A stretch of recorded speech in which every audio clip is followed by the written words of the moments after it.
the one thing that I've learned from most of the high achievers that I've spent time with is they are the best at managing their time. They get the most out of 24 hours. They get so much more than. Wait, there's only 24 hours in it? Shit, I thought there was 27. That's weird. All right, sure.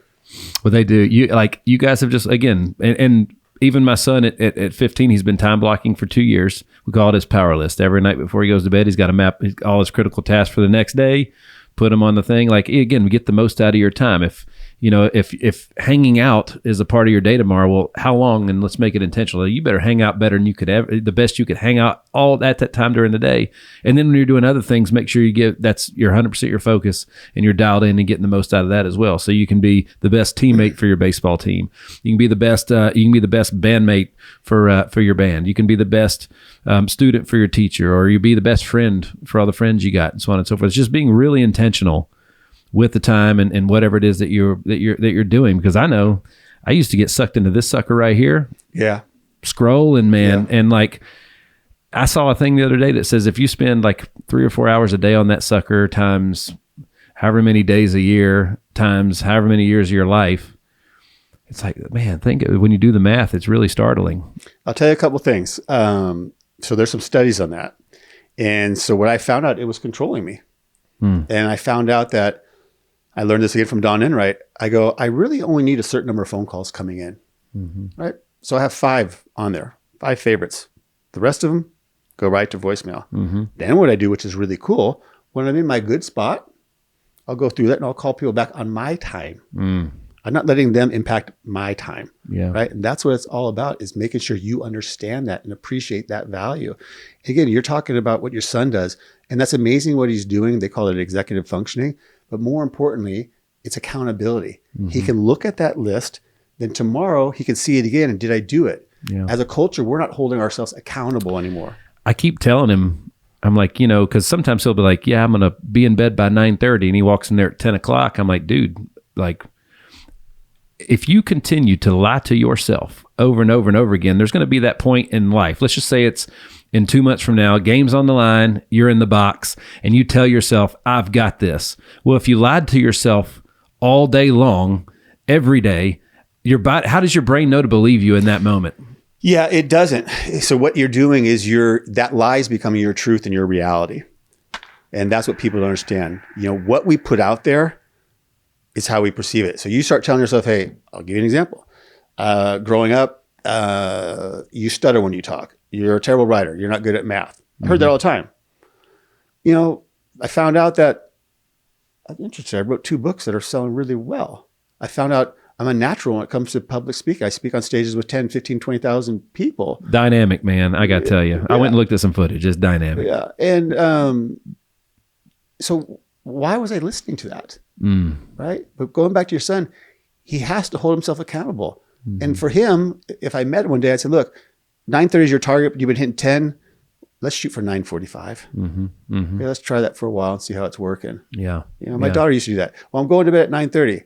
And she goes, well, I was in bed, Dad. I just wanted to sleep. I go, well, let's redefine it. There you go. Okay, let's be clear on what we're doing, because I don't want any leeway, right? Yeah. We said that door is yellow. It's yellow. It's not beige, right? Let's stick to the facts. And that's the problem. No one's holding anybody accountability or find out exactly what did you mean. And we'll go back to the phone. Quit texting.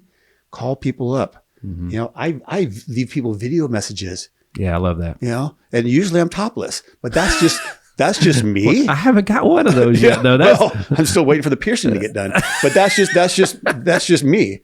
But it just takes time. Dude, it's so refreshing to just be around. Like I feed off of people like you all the time. Me too. And it's just so refreshing, the perspective and just how you take what you do seriously, but not yourself. And I agree. And once I learned that, it was like there was a weight on my shoulders I didn't even realize I had. And it was heavy, man. It was so heavy. And it was so unnecessary. It solved nothing. No. It solved nothing. It's interesting. You look at some of the people that have lived a really long time. Lucille Ball. I can't believe the guy that did all the comedy shows, 103, for his name. Everybody that's lived a long time, you know what they have in common?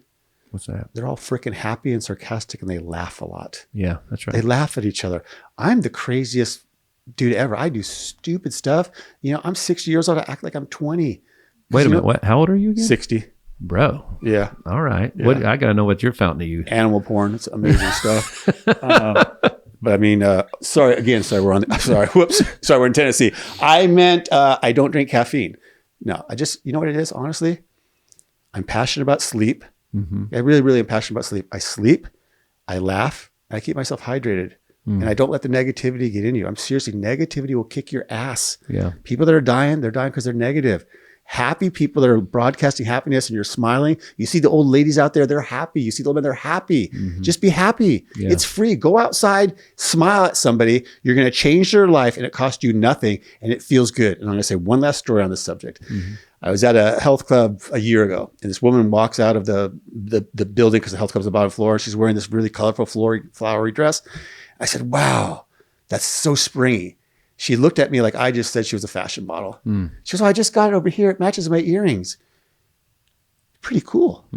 I took her energy of happiness, filled my tank a little bit more. That's right. That's all it is. That's right. You got to protect your time. You talked about it. Protect your time and be happy. Yep. You know, and there's a lot of ugliness out there. You shared, I got ugliness with my family. I was telling, I got a lot of ugliness out there, right? Yeah. But it's their ugliness. That's right. Don't let other people's ugliness become your ugliness, or albeit, because this is not PG-13, don't let other people's shit become your shit.